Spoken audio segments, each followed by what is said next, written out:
Hello, everyone. Thanks for your attendance this morning for this session on geostrategy and world trade, a couple in crisis. For 30 years, the world has known as an exponential growth, which led to a threefold augmentation of people getting out of poverty. This translated into, in 2023, with an estimate where the growth rate would reach 1% only after 3.5% in 2022. Commercial tensions multiplied, the pandemic, the invasion of Ukraine by Russia, the supply chain being interrupted, the deglobalization, fragmentation, decoupling, French and reshoring. These are the words that we hear today when we hear about world trade. So we're going to have people shedding light on the situation. We have Mr. Bourrinchas from the IMF, Saori Katada, who's the professor of international relations and director of the International Center of Study at the University of Southern California. Then we have Mingbo Kai, who's from the Cathay Capital Investment Fund. Then we have the president of France, of Chubb, Mr. Benoit Jassanier, and the former ambassador of France in the UK, China, and the US, Sylvie Berman. You have the floor, Pierre Jacquet. So to open this debate and to enlarge it more further than the word trade, because it's difficult today to talk about this with the globalization. I would like to give you three opportunities, two suggestions. First of all, we often mistake the interdependence and the lack of management. It is more and more present. We've seen some increase as compared to 2022, which was catching up on the previous years. There's trade, there's the financial flows. These are subjects that we know, and we know the difficulty leading to management. However, there are important strengths of interdependence. We have the new technologies, we have IT, we have artificial intelligence. These create a link between the populations. And we also have global challenges, because we know that the fight against climate change can only be a collective one.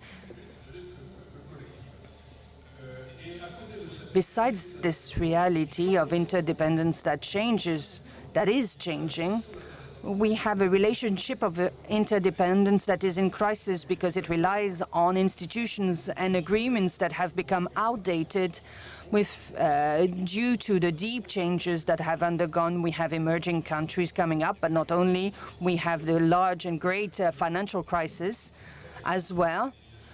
And which means that globalization as we know it doesn't exist anymore and doesn't allow us to manage the risks, such as the third world debt crisis.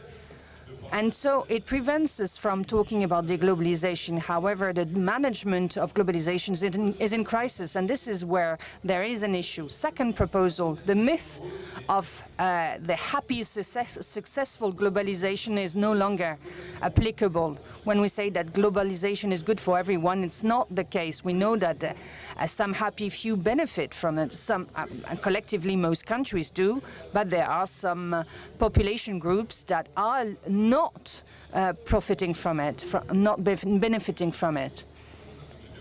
This becomes a political problem, and hence the management is to be at the forefront.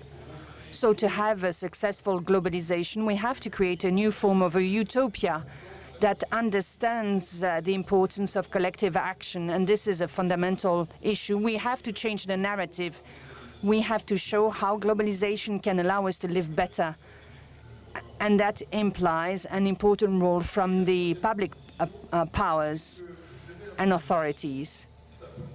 Besides that, globalization can seem at first a matter of international relationship and diplomacy, a matter of relationship between countries. But actually, fundamentally, it's a matter of domestic policy. We have to prove how we can at once combine the opening and its benefits with the management of its transitions that is imposed by globalization, partially, not only because some other aspects play a role in the transformation of economy. globalization adds is an easy scapegoat. But domestic policy is at the heart and is the one that is important if we want to have a positive narrative as to globalization. I'm stopping here. Thank you. I will start with Pierre-Olivier Bourrinchas. You are a consultant at the IMF. Where do we stand now? You do not talk about globalization. You talk about the risk of geo-economic fragmentation. Can you talk about this? Yes, hello. I would like to start by saying, where do we stand now? We are at the end of a cycle. As you have recalled, we are at a stage of intense globalization in our financial trade as well. That has allowed a rise of the emerging countries, and hundreds of millions of individuals could get out of poverty. A middle class has emerged at the worldwide level. But behind this increase of trade, there was also a willingness to go beyond the growth of economic exchange.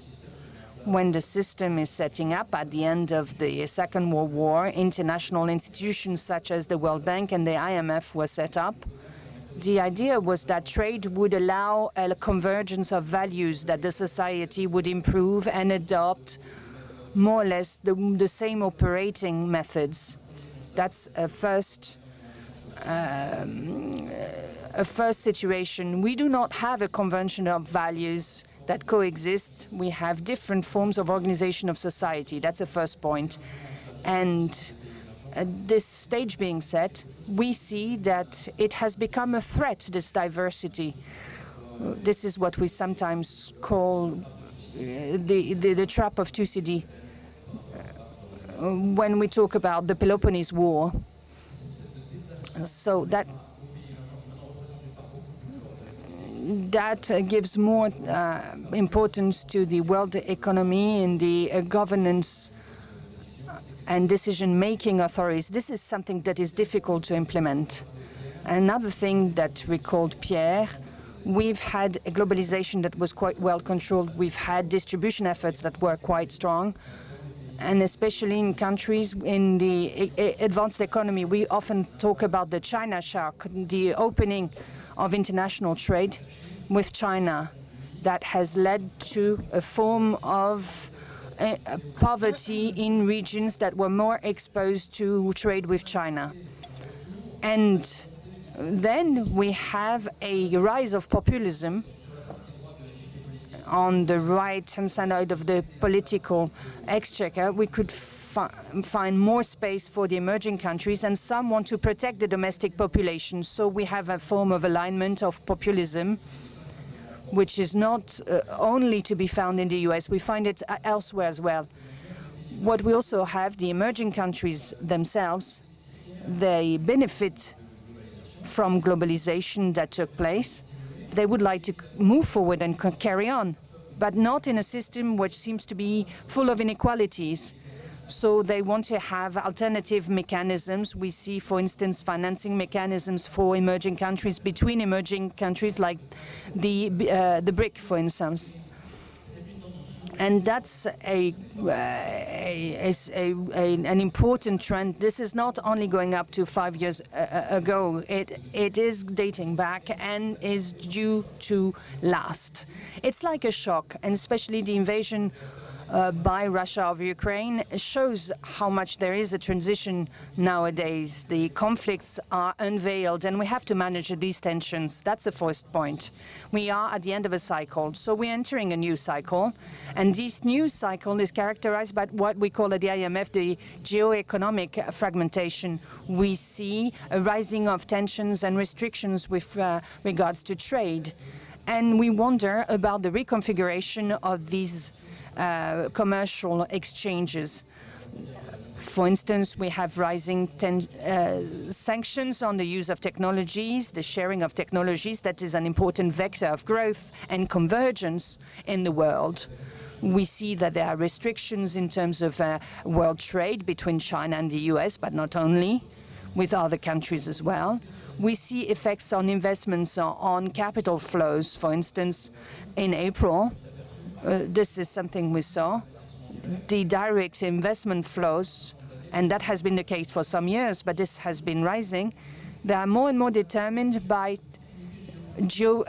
political proximity factors rather than geographic factors. Geopolitical criteria are prevailing now on direct investment flows. And this is an important vector of fragmentation when we look forward. What we try to do is to measure the consequences of this geo-economic fragmentation. We are trying to do scenarios to see what the world would look like if we were to have a worldwide fragmentation as during the Cold War. We could see how it would polarize. What is striking is that the economic cost is there. It's quite significant, but it's also quite asymmetric.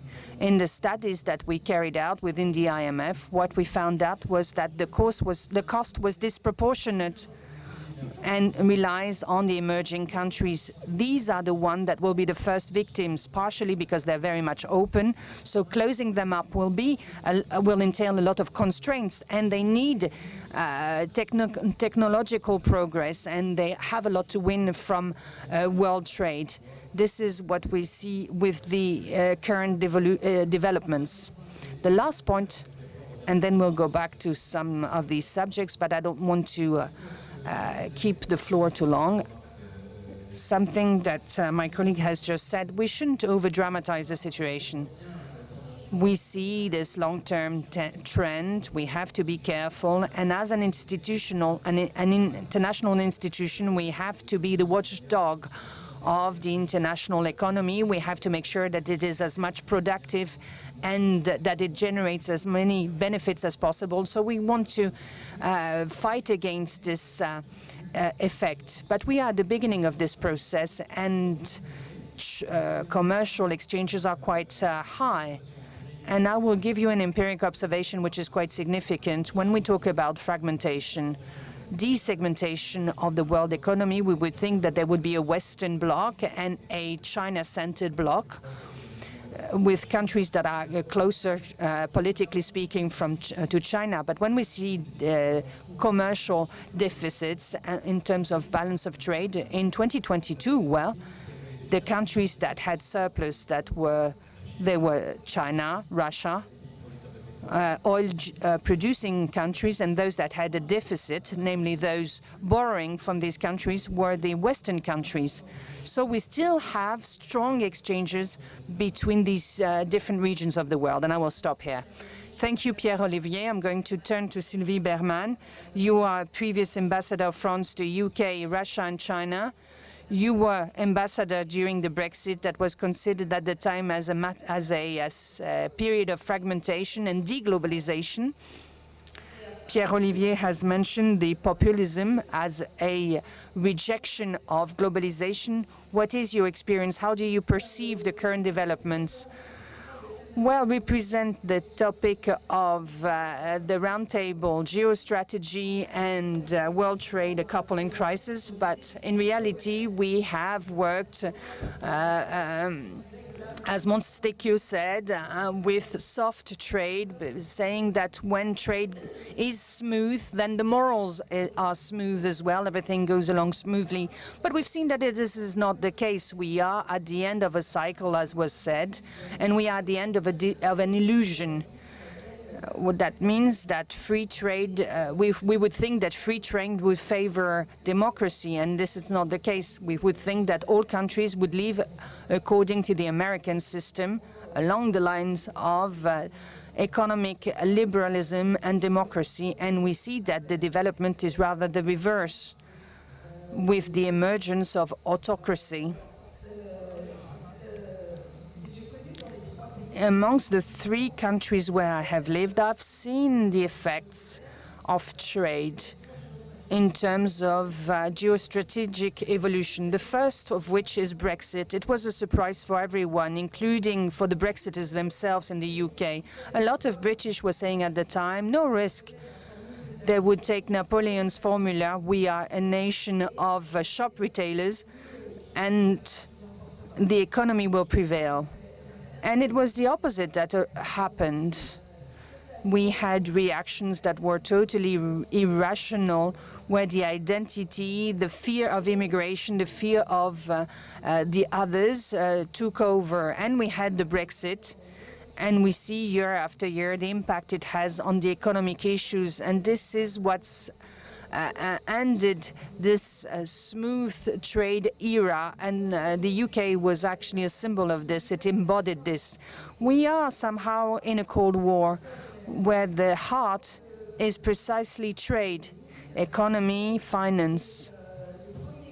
And the first triggering point was in 2019 when Trump announced sanctions against Huawei. Ubi and Obi, I would like to say, because it concerns the US, but there was a lot of pressure on a lot of countries, including on UK, which had to forego using Huawei after having entered into an agreement with that company. So when we talk about Cold War, I saw it. I was in Moscow during the Soviet Union, so I could see the end of the Cold War. Of course, it's completely different. The Soviet Union was not involved in the world economic flows. As for China, however, it is the opposite. And I think that we are indeed in this trap of Thucydides that was mentioned by Graham Allison, which led some Americans, Trump, but also the President Biden, in defining a policy of prohibitions to provide microprocessors to China, and that prevented its development. This is where we stand. Well, when we talk about restrictions, it's not totally a stumbling block, because when you have prohibitions, you give an incentive to a country to find alternatives, and they circumvent the problem and they find better solutions. Of course, it takes more time, but that's the heart of this Cold War. Much beyond ideologies and tariffs, because we know that the excedent of China on the US, despite this tariff war, was a record last year. So that's a subject that keeps being topical right now, and it also regards the European countries.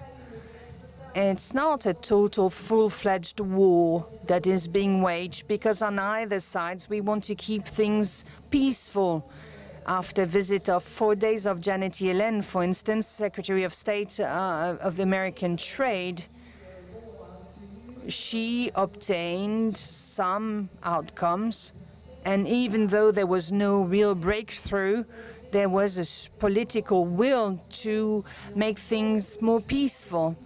And the decoupling with China would not be a solution. This is what was found out. This is what we often mention.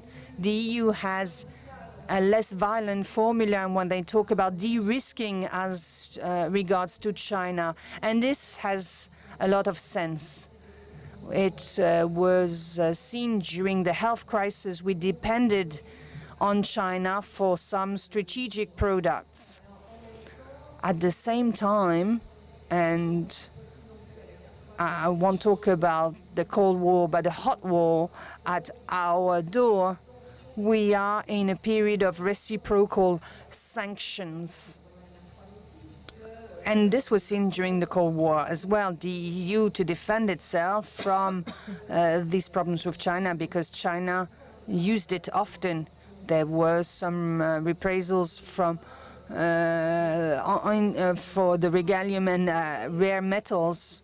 This was the case also with Japan in 2011 at the time of the conflicts as a response to some sanctions. So we are playing a game of sanctions against sanctions, and they developed an anti-coercion tool to fight against these sanctions. But that's the logic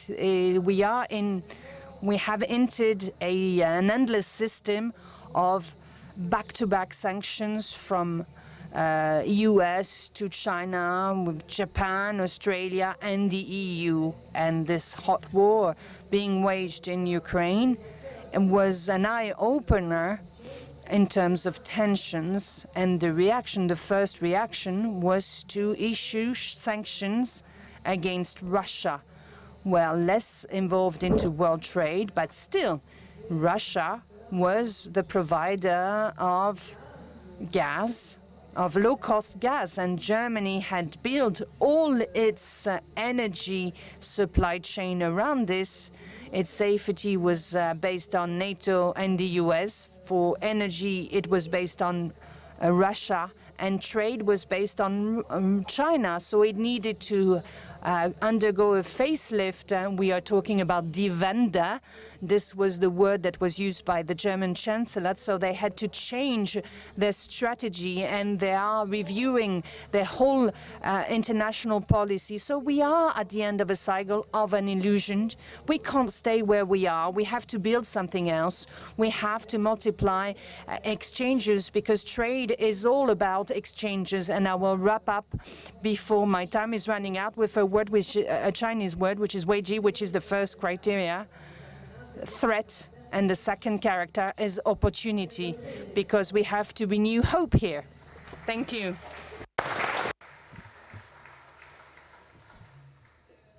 Benoit, I am turning to you. Benoit Chasseguet, country president for France. You see, for Chubb, you see very concretely the reconstruction of supply chains with your clients. Can you give us a concrete explanation? Why do these reconfigurations mean to you? Yes. First of all, I'd like to greet the people who are the early birds of this Sunday morning. I'd like to greet them all. I see a more practical side of globalization, and the question is de-globalization or globalization. And I'd like to talk about what we call the supply chains, the logistics and the impact of the CO2 on that. Just to begin, do you know Malcolm McLean? Does that name ring a bell? I would be very surprised if anybody knew him. He revolutionized the worldwide global transport, because in the 50s he decided we were used to transporting goods, in bulk. We'd put them all in a boat and it would leave the country. And he decided to put all these goods in a box, a small box. And then he decided to put those boxes on a tanker. I'm talking about 1956, so 60 years ago. And there was 58 boxes on a tanker that left. It's in the U.S. It happened in the U.S. It was a freight forwarder. And since then, the goods currently represent 220 million containers shipped every day. So 5,000 boats going on the sea. 80% of global freight happens on the sea. So this is not why we had globalization, but this was the first start towards globalization. And the fact that he decided to put all the goods in a box, divided by 30 or 40 the transport costs, and that favored, of course, globalization, and also promoted the just-in-time, which happened with Toyota later on, not to have storage in the country where the goods were consumed, but shipped there. And you can see all the forecasts for the years to come are quite big. We're talking about 200 million today. In 10 or 15 years, we talk about 400 million a day. So the 5,000 boats that would sail in the sea, we started with a small boat, with a big container boat. Now we're shipping, 35,000 boxes on some of those big ships. So that's what happened. That's what happened in the last 50 years, which led to globalization. But we had two major events that occurred recently. Of course, we had COVID, and then we had the war in Ukraine, which are events that can happen again. And that has put a stop to this logistics chain, and for a number of companies wondered about it. What we need to know is during the COVID crisis, we're talking about thousands of boats that were blocked around China or that were blocked in LA, because the entry port to the US is LA. So 40% of the goods that enter the US started with Los Angeles. So the ships were being blocked there. So how do you supply the plants? How do you supply the clients who need their goods? How does it work? So I'm not going to say that it put a stop, but it clearly raised a number of questions for companies. We support them. I'm an insurer, so of course I support them, I help them. And we're trying to see how we could do to mitigate that. Second crisis, the crisis in Ukraine, and both are linked because what happened with COVID, we saw certain companies that started moving from sea to land. And I think you've already heard about the Silk Road. The Silk Road was originally made to transport some goods throughout, from China, throughout the whole European continent and Russia, and eventually to Europe. Unfortunately, the invasion of Ukraine came around and the sanctions. So the other option to sea transport was blocked by those sanctions. So in 2 or 3 years, we accumulated a number of problems for transport, for global transport. And I think that we're moving towards eventually the idea of manufacturing closer to the clients. So to start again to have our manufacturing plants close to the clients. Second thing I wanted to raise is the carbon footprint. Companies have more and more this element to take into account. When I'm just going to give you an example of the wood industry, which is quite symptomatic. Now we cut French wood and we ship it to China, and we put it in a plant, and we turn it into furniture, and we ship them back to French clients back in France. It's just absolutely ridiculous. The carbon footprint is outrageous. In a few years, we went from 600 million tons, of course, 600 million tons of CO2 with just sea freight that are released in the atmosphere. Again, companies have to take into account these factors and think how they can do it different to mitigate this carbon footprint as much as possible. So I know it's not only for trade or logistics, but this is an angle, a practical angle, that makes a number of companies wonder on whether they can carry on like this for the years to come. So the flow of goods to the flow of capitals. Now I'm turning to Mingpo Kai, because you're a founder, chairman of the investment fund, Cali Capital, 6 billion assets. How did you see the evolution of these flows of capitals throughout the last years? Hello? Sunday morning is hard. Kate is a global platform, and we fully own this role, even in the current context. We are rooted in France. It's created by a Chinese national, but it doesn't stop me from being very French. And we invest in the US, in China, and globally. We identify ourselves as a French/European fund. Today, despite everything that's going on, we believe that a global platform can help companies to better build their trust and the trust between continents. If we talk about trade, one of the fundamental rules of trade is trade. It's not nations who do trade. It's not politicians who trade. It's tradesmen. You have to be in business to do some trade. So if there are crises in the business world, in the trade world, we don't find our common interest. You may be the smartest person in the world. If you sign a contract and the contract is not fair, somebody goes home and realizes that he's not going to do it. He's not going to honor the contract, so he's going to renegotiate, and that's part of trade. Let's focus on the people who do trade, who do business. Let's not underestimate the role of business people, of entrepreneurs. an entrepreneur, if he succeeds, it means that he will find a solution for a problem or to address a need. So he will always find a way to look as far as possible the people who need his product or service to turn it into a business. As an investor, we've invested in 300 companies, mostly in Europe, a bunch in the US and some in Asia, China and Southeast Asia. And I see that this need to identify the needs is essential. But if the same entrepreneur, his starting point is what do I want instead of what can I do for the other, it's not working. So that comes back to the table is utility.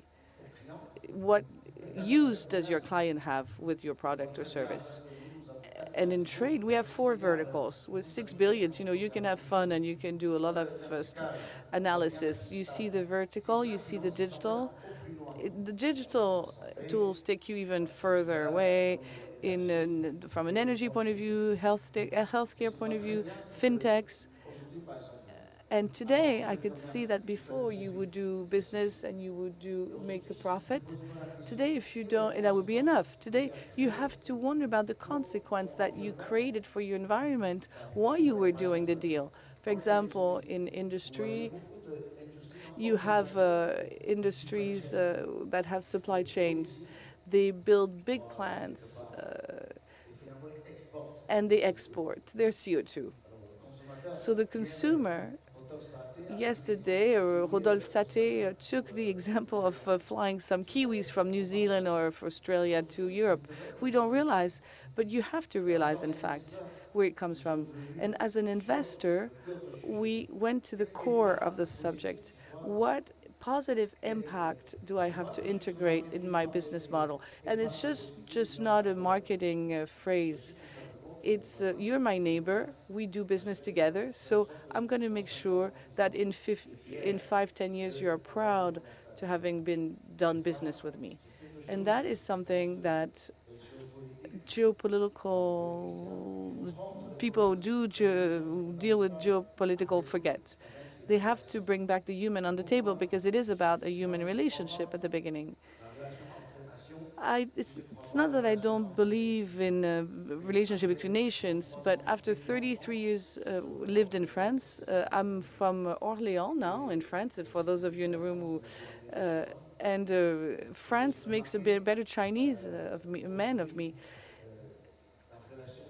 I believe that the safest relationship is human relationship. There's 250 people. There's some Israeli, French, American, Indian, Chinese people, employees in the company.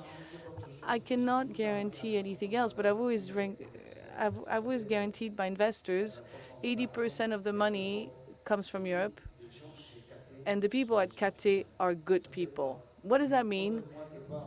Our starting point is not what I want, but what can I do for you? The relationship between partners is you have 3 qualities, you know, that, and you do 90% of the job, I do 10%, but still, you know, it doesn't matter because we try to help each other. And value is defined over time. So I think trade is going to come back. So, Saori Katada, I turn to you. You work on a trade relationship, particularly in the Pacifics. You ask an interesting question. How do the goals of creation of trade of these groups, do they mitigate or accelerate the current uncertainty in world trade?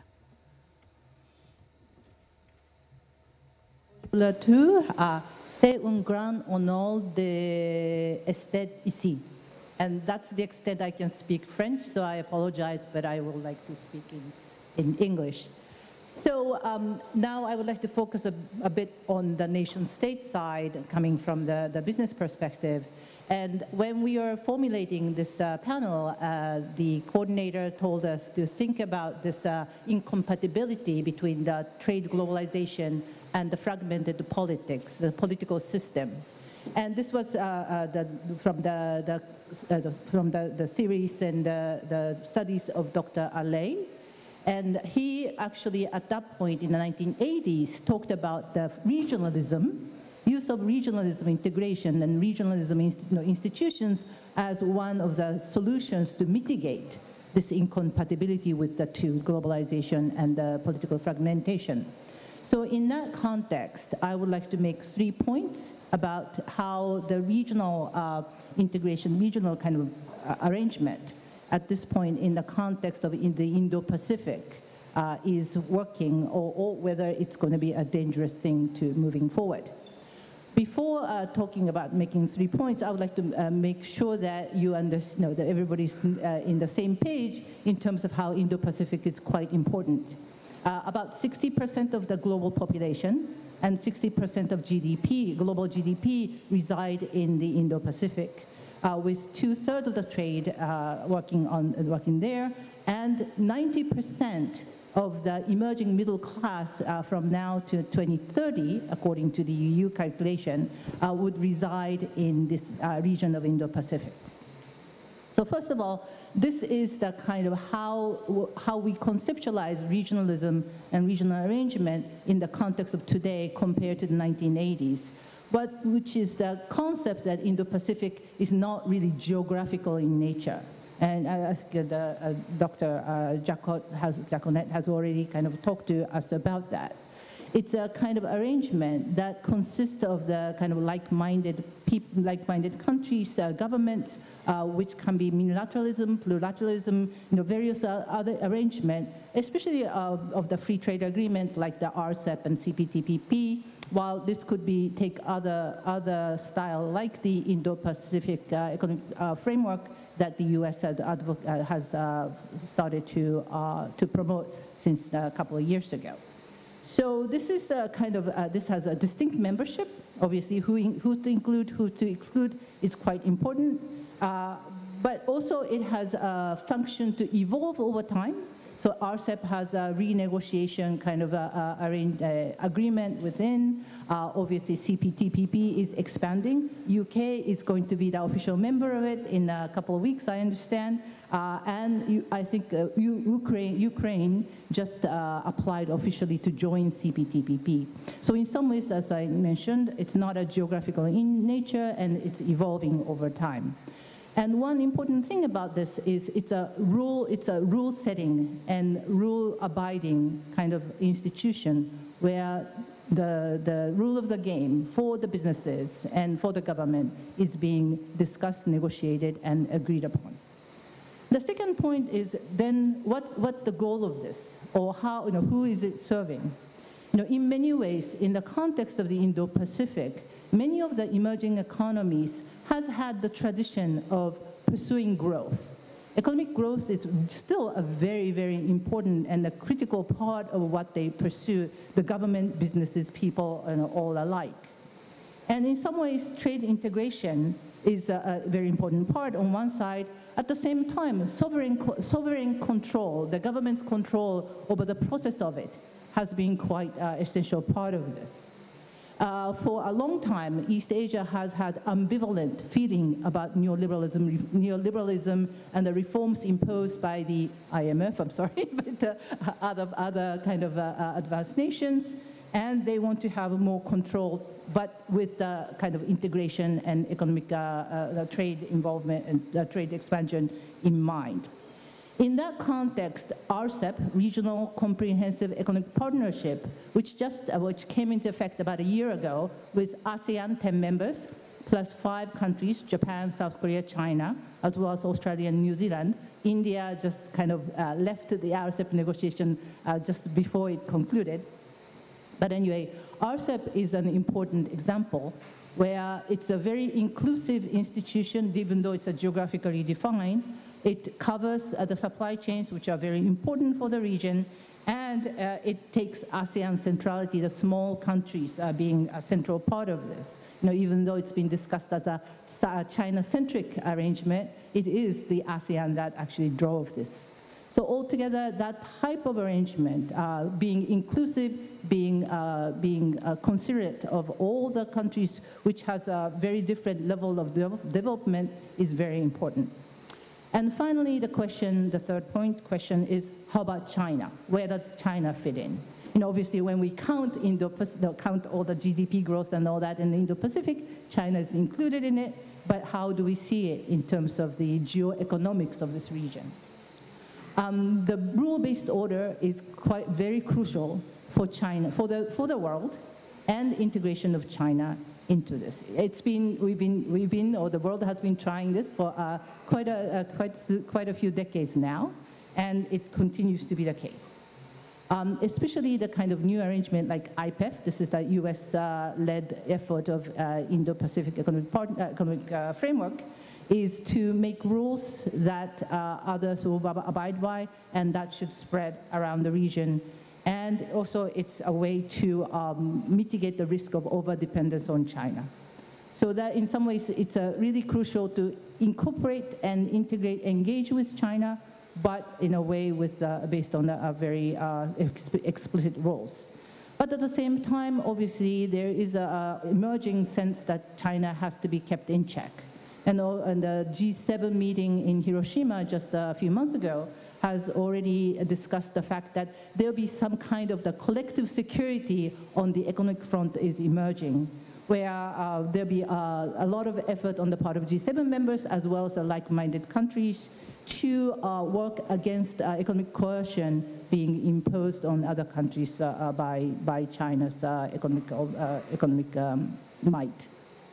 So to summarize, this is a regional bottom-up effort. Obviously, again, the region doesn't necessarily mean geographic. And in that sense, the European kind of engagement in this effort is really crucial. And I would like to stop here. Thank you.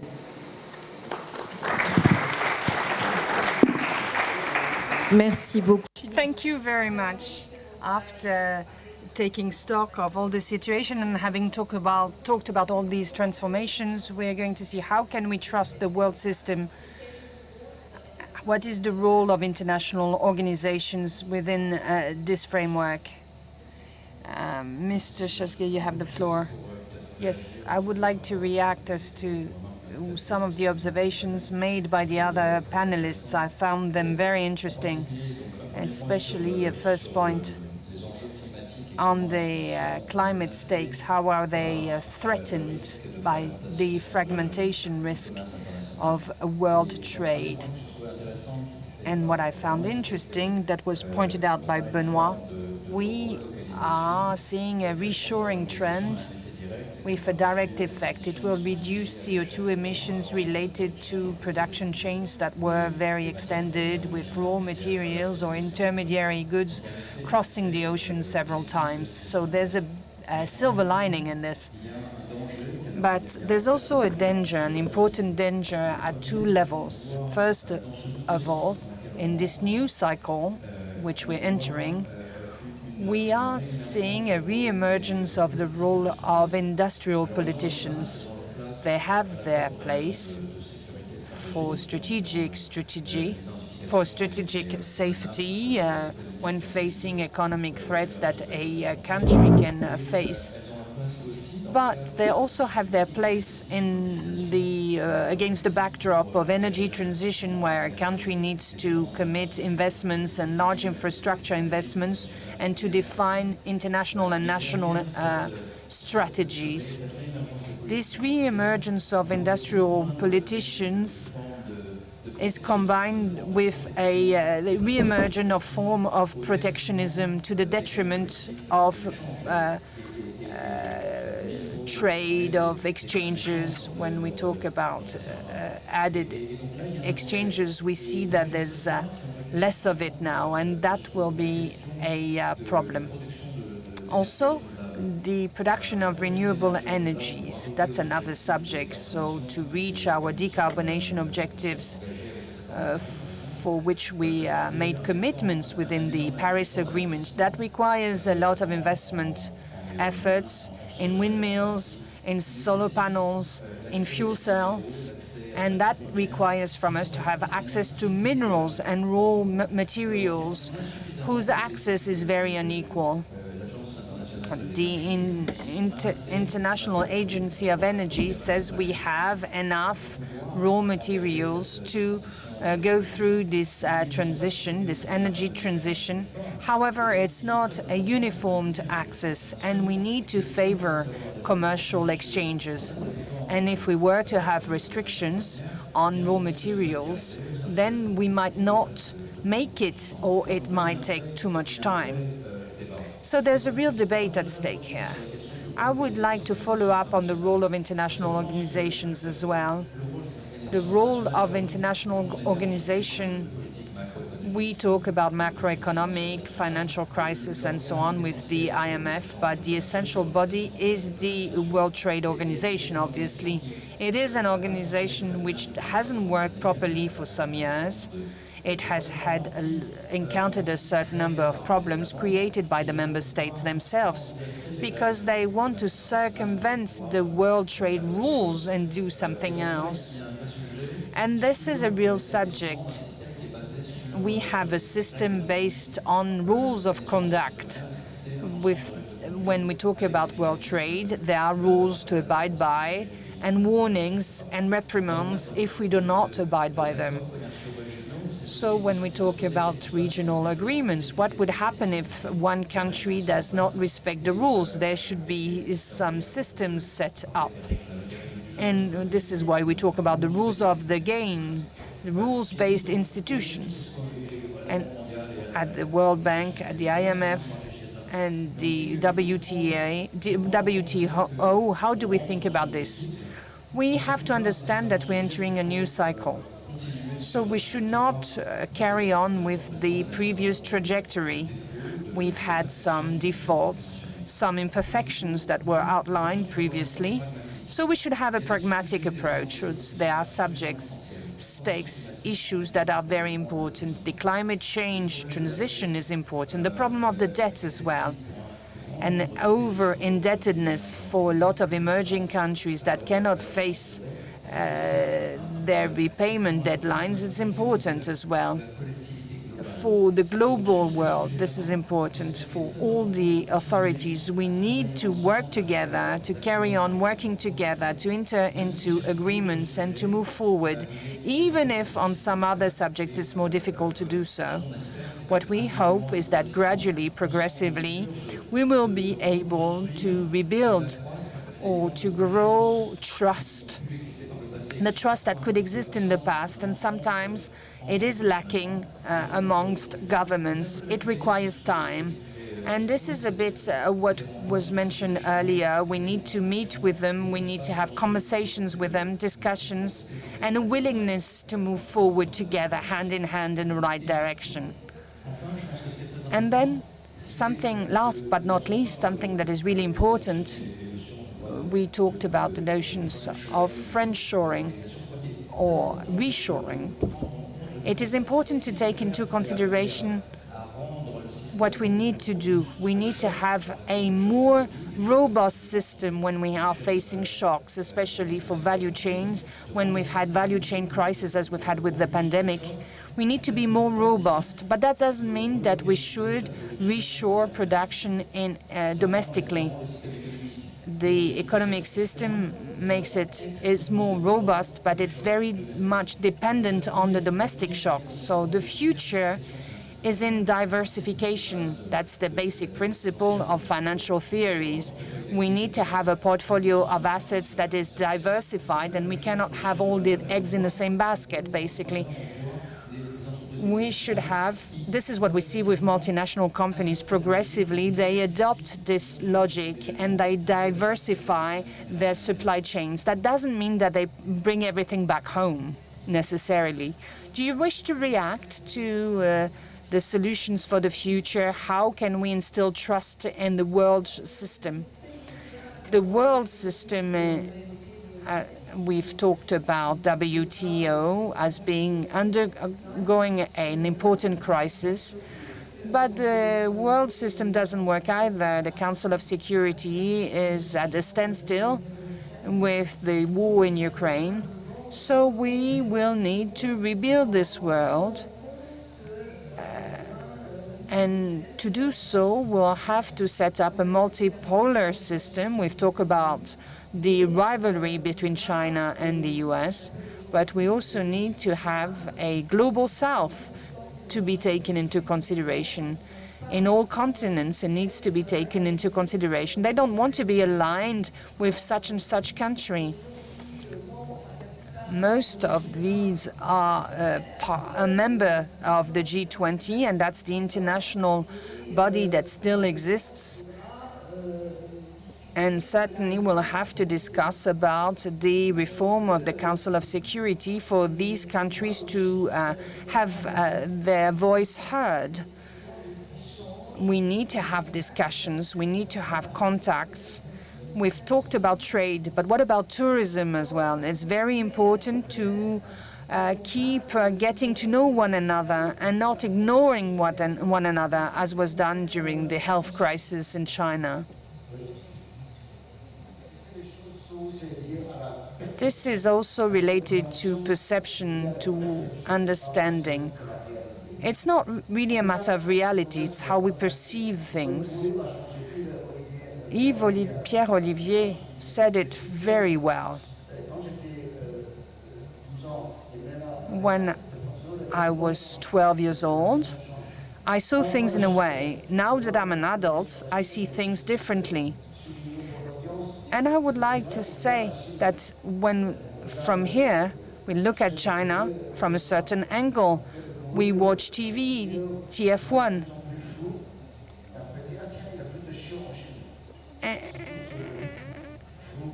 It seems that our perception is very misleading because we see it through the prism of our TV. But China is changing towards a new economy, to an energy transition, to decarbonization, and this is very burdensome. We have to continue traveling, as Sylvie has said earlier. We need to understand that one's perception may not be the reality. When we want to understand France, we lean to learn French. When we look at China, it's important to understand the Chinese culture. Do you have a few words to say? Well, we were talking about hope. I'm working with an American group that is present in 54 countries in the world. And very recently, they took a majority stake in an insurance company in China. So we do have hope. It continues. We have to say to people, we have to discuss with others, we have to open up. So yes, I'm very positive, I'm very optimistic. So on this positive note, I would like to thank you all. Thank you to all our participants, to Sylvie Berman, Minko Pai. Sylvie Berman will have an autograph session at the FNAC stand on her book, Ambassador of France to Beijing. And Pierre Jacquet, you have the last words. Thank you. My takeaway message from this session is three things. Miko said, trade is a matter of traders, yes, but the framework in which they're working is defined by politicians. And as Pierre Olivier said, we need to have rules of the game, especially in commercial matters. They're still very weak, and we need to toughen them up and reinforce them with the WTO, not as was done in France as a vector of free trade, but rather as a guardian of values. And this is how we can carry on with negotiations and over the long term. Trade, smooth trade is an illusion, yes. And Pierre-Olivier said that trade could allow countries to unify their values. It's not the case. So we have to live in a world where the Western values of proselytisms of values won't exist. And what we have to apply is what Europeans did in their own region, is mutual recognition, namely a layer of common values, basic values, human rights, environmental rights, for instance. But beyond this, there is diversity, and we have to accept this diversity. And this is important. It has a political and social facet that is very worthwhile. And I do believe in this diversified world. This would lead us to a reasoned globalization. And this complexity is very important for us. We've talked about the costs of trade and logistics, and that's very important. And when we talk about commercial trade, we often forget about logistics. We think that they are insignificant and constant, but logistics is one of the living facets of trade, and we should highlight that, and it was important to do so. And then when we talk about interdependence, it is a reality. It means that autonomy is an illusion. Sovereignty, full sovereignty is an illusion. Being autonomous and working on national security is being capable of managing dependence in an open world, and that has a political dimension and a social dimension as well that is quite important. And trade should be consistent with national objectives. This is why I go back to what we said earlier. We have a role in terms of domestic policy. Trade is also a mechanism whereby environmental objectives can be reached via domestic policy. It's important to have world trade, to install collective cooperation with a common denominator.